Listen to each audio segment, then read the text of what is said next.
Las colinas de Belén, bañadas por el sol de Judá, eran el mundo de un joven llamado David. No era un príncipe ni un soldado, sino el menor de los hijos de Isaí, y su reino eran las ovejas de su padre. En la quietud de los campos, aprendió a conocer el corazón de un pastor, la paciencia, la valentía para defender a su rebaño de depredadores, y la soledad que lo acercaba a Dios. Con su lira, David no solo componía melodías, sino que escribía salmos que hablaban de valles de sombra de muerte y de manantiales de agua viva. Era un alma piadosa, con el corazón lleno de una fe tan pura como el aire del desierto. Mientras David vivía su vida sencilla, el reino de Israel estaba en crisis. El rey Saúl había desobedecido a Dios, y el profeta Samuel, con el corazón roto, fue enviado a buscar a un nuevo monarca. El destino de Israel lo llevó a Belén, a la casa de Isaí, el padre de David. Samuel, al ver a los hijos de Isaí, asumió que el elegido sería uno de los mayores, hombres de gran estatura y apariencia imponente. Uno a uno los hijos de Isaí pasaron ante el profeta. El primero fue Eliab, alto y de gran porte. Samuel, al verlo, pensó: ciertamente el ungido del Señor está delante de mí. Pero Dios le respondió con una verdad que se convertiría en un tema central en la vida de David. No mires su apariencia ni lo alto de su estatura, porque yo lo he desechado. Porque el Señor no mira lo que mira el hombre, pues el hombre mira lo que está delante de sus ojos, pero el Señor mira el corazón. Los 7 hijos mayores de Isaí desfilaron y uno a uno fueron rechazados. La tensión creció. Samuel, desconcertado, le preguntó a Isaí: ¿no te quedan más hijos? Isaí respondió: aún queda el menor, que apacienta las ovejas. Lo que el mundo había ignorado era precisamente lo que Dios había escogido. Isaí mandó a llamar a David. El joven entró en la casa, con el rostro bronceado por el sol, los ojos brillantes y una cabellera rubia. Su apariencia era humilde, pero su presencia era imponente. Entonces el Señor le dijo a Samuel: levántate y úngelo, porque este es. Con un cuerno lleno de aceite, Samuel derramó el aceite sobre la cabeza de David, y en ese instante el Espíritu de Dios vino sobre él con poder. El joven pastor, en una ceremonia secreta, fue ungido como el futuro rey de Israel. La promesa había sido hecha, pero parecía imposible. ¿Cómo podría un pastor de ovejas convertirse en monarca? David, con el secreto en su corazón, regresó a los campos. Su vida parecía la misma, pero el destino de Israel ahora descansaba en sus hombros, y ese destino y el camino para cumplirlo se desatarían en un encuentro inesperado. A unos cuantos kilómetros de las colinas de Belén, en el valle de Ela, el destino de Israel pendía de un hilo. El ejército del rey Saúl, la esperanza de la nación, estaba paralizado por el miedo. Día tras día, un coloso se erguía de las filas filisteas, Goliat de Gat. Su armadura brillaba, su lanza era una viga, y su voz, atronadora, resonaba en el valle, lanzando un desafío que nadie se atrevía a aceptar. Elegid a uno de vuestros hombres para que descienda contra mí. Si él me mata, seremos vuestros esclavos, pero si yo lo mato, vosotros seréis nuestros esclavos. El terror había inmovilizado a todo un ejército. Fue en medio de este panorama de terror que David llegó al campamento. Su padre lo había enviado a llevar provisiones a sus hermanos que servían en el ejército. El joven pastor, que solo conocía la calma de los campos, se encontró de golpe con la desesperación de su pueblo. Pero lo que más le impactó no fue el poderío de los filisteos, sino el pánico de sus propios hermanos, que se acobardaban ante las burlas de un solo hombre. David, lleno de una indignación santa, no podía entender el miedo generalizado. ¿Quién es este filisteo incircunciso para que desafíe a los ejércitos del Dios viviente?, preguntó, su voz un eco de convicción. Su valentía llegó a oídos del rey Saúl, quien desesperado lo mandó a llamar. Saúl, al verlo, no vio a un guerrero, sino a un muchacho inexperto. «No puedes ir contra este filisteo», le dijo. Pero David respondió con una fe inquebrantable: «Tu siervo era pastor, y cuando un león o un oso venía, yo lo mataba, y este filisteo será como uno de ellos». Saúl le ofreció su pesada armadura de bronce, pero David, acostumbrado a la ligereza del campo, se la quitó. Tomó solo lo que conocía, su honda y 5 piedras lisas que recogió de un arroyo. Sin armadura ni espada caminó hacia el gigante. Goliat, al verlo, lo despreció.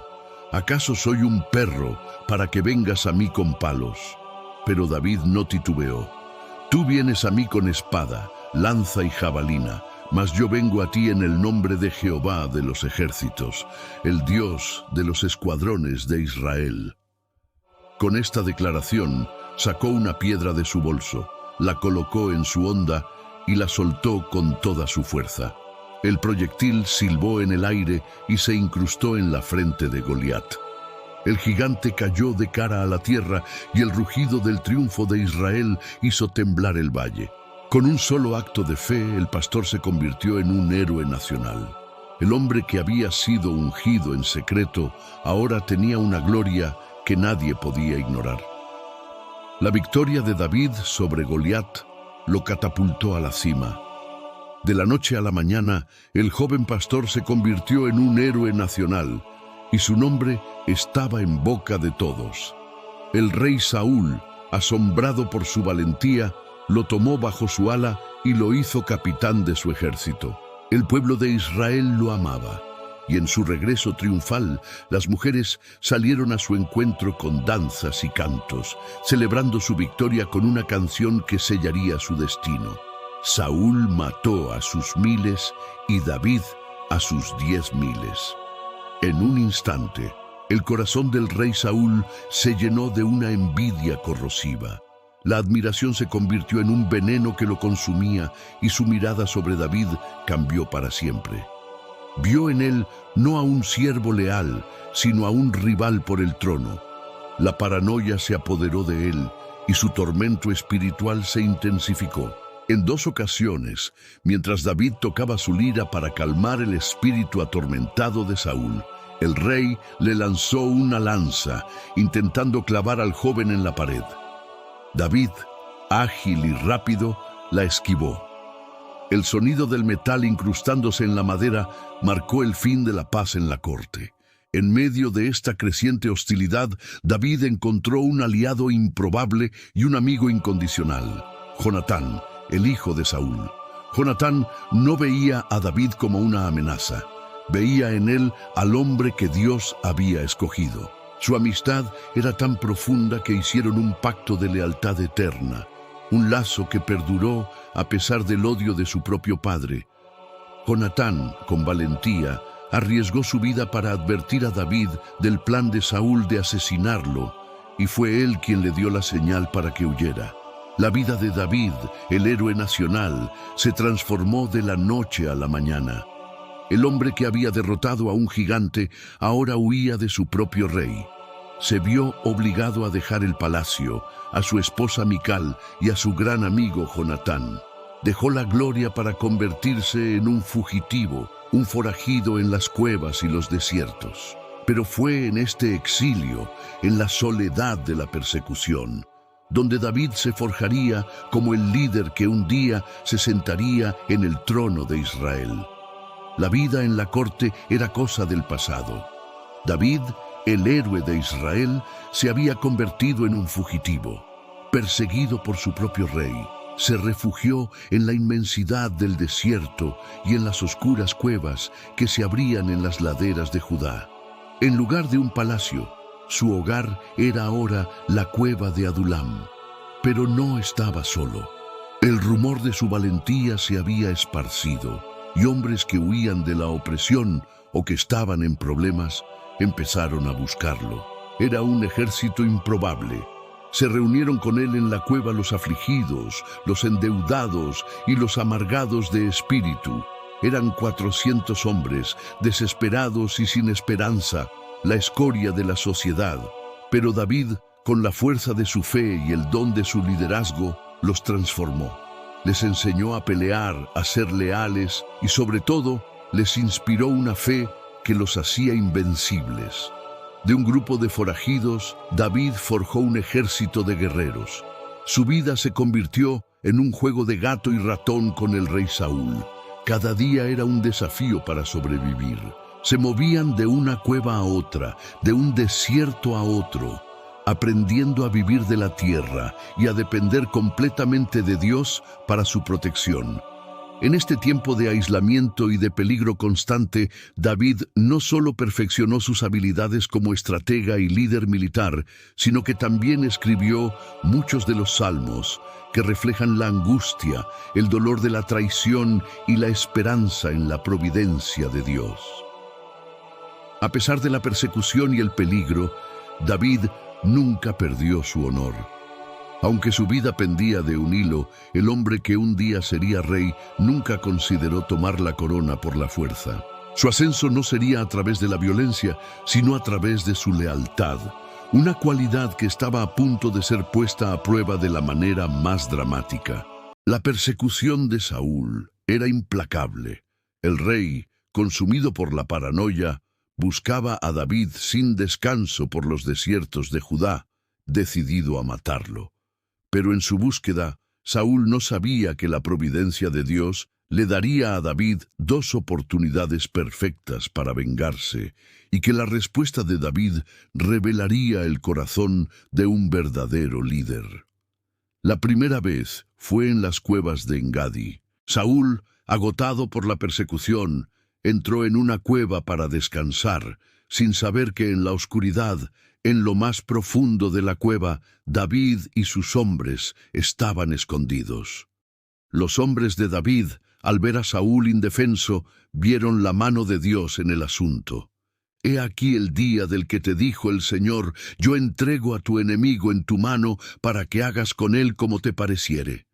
Lo instaron a matar a Saúl. Pero David, en un acto de profundo respeto por lo sagrado, se acercó en silencio. En lugar de tomar su vida, solo cortó la orilla del manto de Saúl. Aún por este acto menor, su conciencia lo atormentó. Más tarde, David mostró el trozo de tela a Saúl desde la distancia, demostrándole que había perdonado su vida. La segunda vez fue aún más dramática. En el desierto de Sif, Saúl acampó para pasar la noche, con sus soldados dormidos a su alrededor.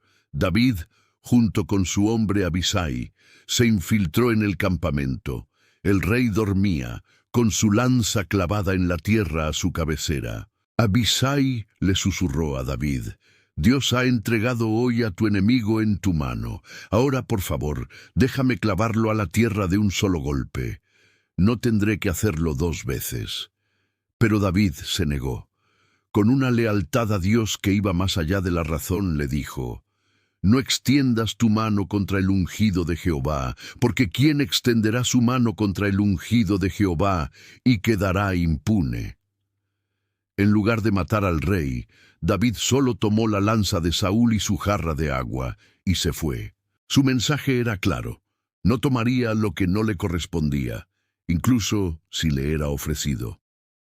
La vida de David en el desierto fue un entrenamiento para su carácter, una forja de la que emergería no solo como un guerrero, sino como un rey que entendía la soberanía de Dios. El largo y doloroso exilio de David llegó a su fin, pero no con una victoria militar, sino con una tragedia. El rey Saúl y su hijo Jonatán murieron en la batalla del monte Gilboa, a manos de los filisteos. La noticia devastó a David. A pesar de la persecución, David amó a Saúl y lloró la muerte de su amigo Jonatán con un lamento que se convirtió en una de las elegías más conmovedoras de la historia. El camino al trono fue lento y gradual, un testimonio de que David no buscaba el poder por la fuerza, sino por la voluntad de Dios y el consentimiento del pueblo. Primero, los hombres de Judá lo ungieron rey en Hebrón, pero el resto de las tribus de Israel seguía leal a la casa de Saúl, lo que llevó a una guerra civil que duró 7 años. La paciencia y la sabiduría de David se impusieron. Su reino en Hebrón prosperó, y su reputación como un líder justo y unificador se extendió por toda la tierra. Finalmente, tras la muerte de Is-Boset, el hijo de Saúl, todas las tribus de Israel se dieron cuenta de que su única esperanza de unificación estaba en David. Convocaron a una gran asamblea en Hebrón. Los líderes de todas las tribus se acercaron a David y le dijeron: «Hueso tuyo y carne tuya somos nosotros. Tú eres el que apacentarás a mi pueblo Israel, y serás príncipe sobre Israel». Con estas palabras lo ungieron rey sobre toda la nación. El pastor de ovejas, el forajido del desierto y el héroe que había matado a Goliat, finalmente se sentaba en el trono de un reino unido. La promesa de Samuel se había cumplido. David tenía 30 años cuando se convirtió en el rey de una nación que había sido fragmentada por la guerra. Pero su trabajo apenas comenzaba. Aún había una ciudad que no pertenecía a Israel, una fortaleza que nadie creía que podía ser conquistada, y el destino de la capital del reino esperaba por él.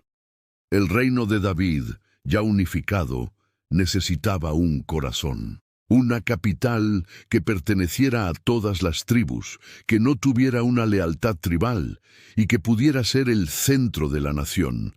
La elección de David recayó en una fortaleza jebusea conocida como la ciudad de Sión. La ciudad, ubicada estratégicamente en una colina, se consideraba inexpugnable. Sus habitantes, confiados en sus murallas, se burlaron de David, diciéndole: «No entrarás acá, pues aún los ciegos y los cojos te rechazarán». Pero David, el estratega, no se dejó intimidar. Descubrió un túnel de agua secreto que entraba a la ciudad y envió a sus guerreros para infiltrarse por allí y tomarla. En un golpe de astucia y audacia, conquistó la fortaleza y la rebautizó como la ciudad de David, Jerusalén. No era solo una victoria militar, sino un acto simbólico que le daría al reino una capital unificada para siempre.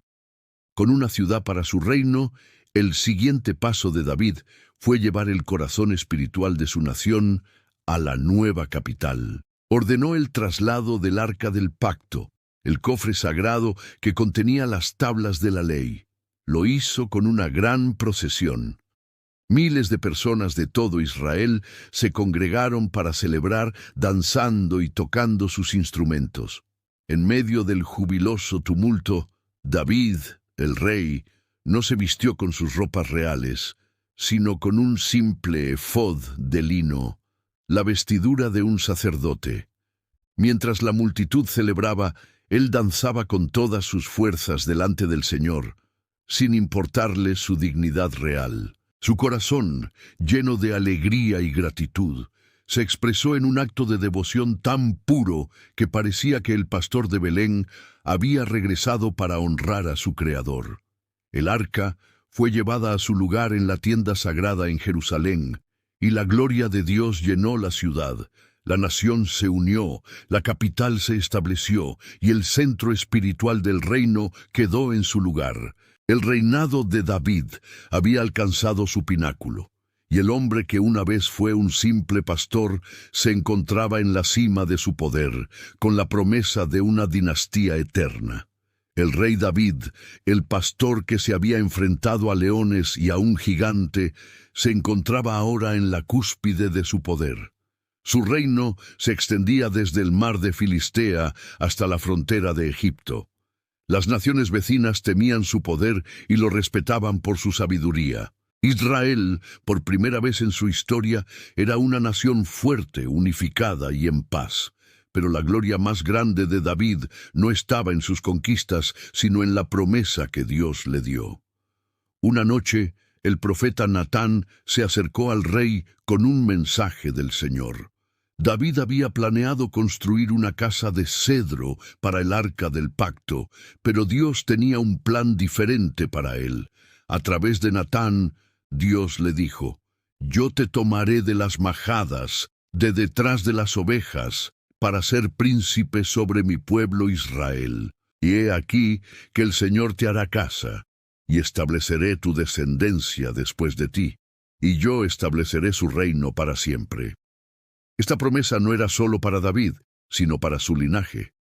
Dios le aseguró que, aunque su hijo Salomón construiría el templo, la dinastía de David duraría para siempre. El pacto de Dios se selló no en piedra o en madera, sino en una promesa de linaje eterno. El pastor, el fugitivo, el guerrero, el monarca.